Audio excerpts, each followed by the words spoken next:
আলমে আরওয়াহ থেকে মানুষ এসেছে আলমে আলম, দুনিয়ার জগৎ। এই রূহের জগৎ থেকে মানুষ এসেছে দুনিয়ার জগৎ। এই দুনিয়ার জগৎ থেকে যাবে হলো আলমে বারজাখ, কবরের জগৎ। এই কবরের জগৎ থেকে মানুষ যাবে ইয়াউমুল কিয়ামা, আলমে আখিরা, পরকালের জগৎ। এই পরকালের জগতের তিনটা স্টপ, তিনটা পয়েন্ট।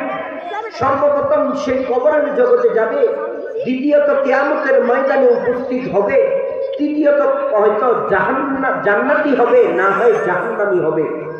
অর্থাৎ মানুষ, প্রত্যেকটা মানুষের তিনটা জগৎ।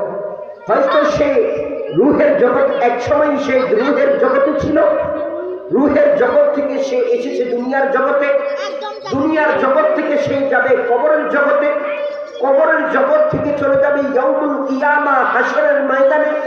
ওই হাসরের ময়দানে তার জন্য বিচার কার্য শেষ হওয়ার পর হয়তো সে আবাদুল আবাদ, চিরস্থায়ী জান্নাতি, না হয় চিরস্থায়ী জাহান্নামী। একজন মানুষ রূহের জগৎ থেকে যখন ছিল, এটার দলিল আছে কিনা? হ্যাঁ, অবশ্যই।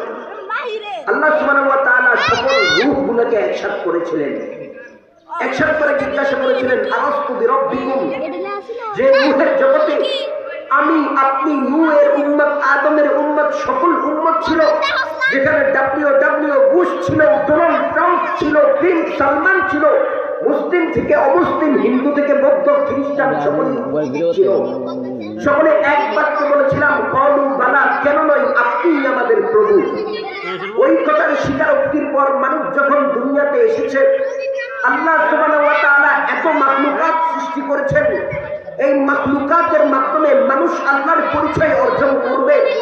আসমান, জমিন, পাহাড়, পর্বত, চন্দ্র, সূর্য, গ্রহ, নক্ষত্র, যা কিছু দেখি বা দেখি না দেখি, স্থলবাদ, জলবাদ, সবকিছুর সৃষ্টিকর্তা আল্লাহ সুবহানাহু ওয়া তাআলা। আল্লাহ সুবহানাহু ওয়া তাআলা সবকিছু সৃষ্টি করেছেন। জিন জাতিকেও সৃষ্টি করেছেন, মানুষকেও সৃষ্টি করেছেন। লক্ষ্য কি? ইল্লা লিয়াবুদুন, একমাত্র লক্ষ্য হলো আল্লাহ সুবহানাহু ওয়া তাআলার বندگی করা। আল্লাহ সুবহানাহু ওয়া তাআলা মানুষকে সৃষ্টি করেছেন কেন? আল্লাহ সুবহানাহু ওয়া তাআলার বندگی করার জন্য। জিন জাতিকে সৃষ্টি করেছেন কেন? আল্লাহ সুবহানাহু ওয়া তাআলার বندگی করার জন্য। এখন প্রশ্ন থাকে, বندگی কি করব? আল্লাহ সুবহানাহু ওয়া তাআলার কোন কর্ম করলে বندگی হবে আর কোন কর্ম করলে বندگی হবে না, সেটা আমার জানা জরুরি। আল্লাহ সুবহানাহু ওয়া তাআলা মানুষকে সৃষ্টি করার পর মানুষকে তার মাবুদের বندگی করার জন্য, স্রষ্টার যে সৃষ্টি, এই সৃষ্টি স্রষ্টার ইবাদত বندگی করার জন্য আল্লাহ সুবহানাহু ওয়া তাআলা এই মানুষকে দুনিয়াতে পাঠাইছেন। তবে মানুষ হলো জ্ঞান সম্পন্ন নয়। আল্লাহ সুবহানাহু ওয়া তাআলা যে আলিম, ওই আলিমের পুত্র থেকে গোত্র, যে আলিমের আওসাফ মানুষের ভিতরে আছে, এটা আছে ঠিক আছে, জানে, তবে এত জানে না যে আল্লাহ যত জানে, তার যারা পরিমাণও মানুষ জানে না। এখন আল্লাহর কোন জিনিস পছন্দ, কোন জিনিস না পছন্দ, এটা বোঝার ক্ষমতা মানুষের নাই। এই জন্য আল্লাহ সুবহানাহু ওয়া তাআলা লক্ষ লক্ষ নবী প্রেরণ করেছেন, যাতে করে মানুষ ওই নবীর মাধ্যমে বুঝতে পারে আল্লাহর পছন্দিদার জিন্দেগি কোনটা, কোন জিন্দেগি অবলম্বন করে আল্লাহ সন্তুষ্টি হবে, আর কোন জিন্দেগি অবলম্বন করলে আল্লাহ অসন্তুষ্টি হবে। রেজাল মাওলা তালাহুল কুল, যার উপর আল্লাহ সন্তুষ্টি হয়ে যাবেন, তার জন্য পুরো দুনিয়া হয়ে যাবে, আখিরাত হয়ে যাবে, জান্নাত হয়ে যাবে। এই জন্য আল্লাহর কোন জিনিস পছন্দ সেটা বোঝানোর জন্য নবীকে পাঠাইছেন। নবী আয়েশা উম্মতকে বুঝাইছেন, এটা আল্লাহ করতে বলছেন, এটা আল্লাহ ছাড়তে বলছেন, এটা করো, এটা ছাড়ো। এই জন্য নবীদেরকে পাঠাইছেন। মানুষকে আয়েশা নবীরা যুগে যুগে যুগে যুগে দাওয়াত দিয়ে গেছেন। আমাদের নবীও আসতেন, তবে আমাদের নবী কয়েক দিনের জন্য আসে নাই, কয়েক মাসের জন্য আসে নাই, কিয়ামত পর্যন্তের জন্য আসতেন। এই জন্য বলা হয় আমাদের নবীর উপর যেরকম ঈমান আনা ফরজ, এরকম আমাদের নবী শেষ নবী, এটার উপরে ঈমান আনা ফরজ। আমাদের বাচ্চাদেরকে যেরকম এই কথা শিক্ষা দিই, আমাদের নবী হযরত মুহাম্মদ মুস্তাফা সাল্লাল্লাহু আলাইহি ওয়াসাল্লাম, সুতরাং আমাদের বাচ্চাদেরকে এটাও শিক্ষা দেওয়া প্রয়োজন। আমাদের নবী যেরকম হযরত মুহাম্মদ মুস্তাফা সাল্লাল্লাহু আলাইহি ওয়াসাল্লাম আমাদের শেষ হযরত মুহাম্মদ মুস্তাফা সাল্লাল্লাহু আলাইহি ওয়াসাল্লাম।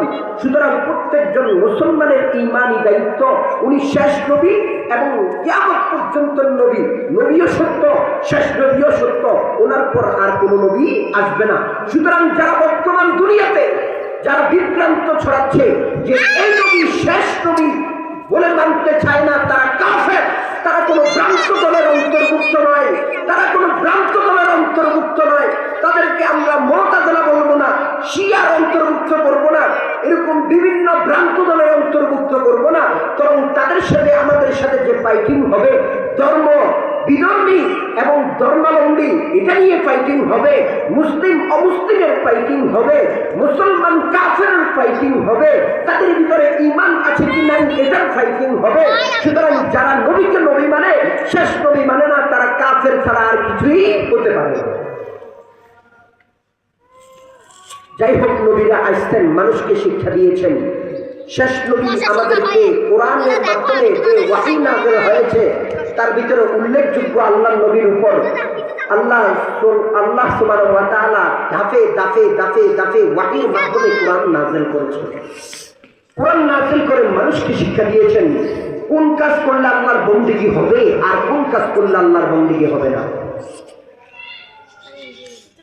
বিভিন্ন জায়গায় আল্লাহ সুবহানাহু ওয়া তাআলা নিজেই বলেন, আল্লাহু লা ইলাহা ইল্লা হুয়াল হাইয়ুল কাইয়্যুম লা তাখুযুহু সিনাতুন ওয়া লা নাওম কুল হুয়াল্লাহু আহাদ ওয়া ক্বাদা রাব্বুকা আল্লা তা'বুদু ইল্লাল্লাহ। যে বিভিন্ন জায়গায় আল্লাহ সুবহানাহু ওয়া তাআলা বলছেন যে আল্লাহ ছাড়া আর কোনো মাবুদ নাই। আল্লাহ, হে নবী আপনি বলেছেন আল্লাহ একজন। আবার বিভিন্ন জায়গায় কথা বলেছেন আল্লাহ তা'বুদু ইল্লাল্লাহ, বন্দেগী করলে শুধুমাত্র একজনেরই বন্দেগী করো, সেটা হলো কে? তোমার সৃষ্টিকর্তা আল্লাহ। আল্লাহ ছাড়া আর কারো বন্দেগী করা যাবে না। আর যে ব্যক্তি বলবে মান ক্বালা লা ইলাহা ইল্লাল্লাহ দাখালাল জান্নাহ, সে ব্যক্তি জান্নাতে প্রবেশ করবে। এই কথার শিক্ষা দুনিয়াতে দিয়েছেন। সুতরাং আমাদের বন্দেগীর মধ্যে সর্বপ্রথম পর্যায়ের বন্দেগী হলো আল্লাহকে আল্লাহ বলে স্বীকার করা, আল্লাহকে আল্লাহ বলে মানা, যিনি অনন্ত অনাদি। লা মিসলা লিমান তাওয়ালা মিসলাম ওয়া নাযীরা মান ক্বালা সিওয়া যালিকা ক্বাদ ক্বালা মুহাদা আল আউয়ালু ওয়াল আখিরু ওয়াজ যাহিরু হাক্কান ওয়াল বাতিনু মাওলায়া ওয়ালা কিলা ফাকালা আনা আশহাদু বিল্লাহি হুয়াল ওয়াহিদু হাক্কান আনা আশহাদু বিল আহমাদি লিল্লাহি তাআলা। সাক্ষ্য দিলে ওই আল্লাহকে আল্লাহ বলে একজন বলে স্বীকার করতে হবে, যিনি অনন্ত, যিনি অনাদি, যিনি প্রকাশ্যে আছেন, যিনি গোপনে আছেন। শুধুমাত্র মাবুদকেই আল্লাহ আল্লাহ বলে স্বীকার করতে হবে। তো যে ব্যক্তি স্বীকার করবে সে আল্লাহর বান্দার বন্দেগীর সর্বপ্রথম ধাপ সে অবলম্বন করলো।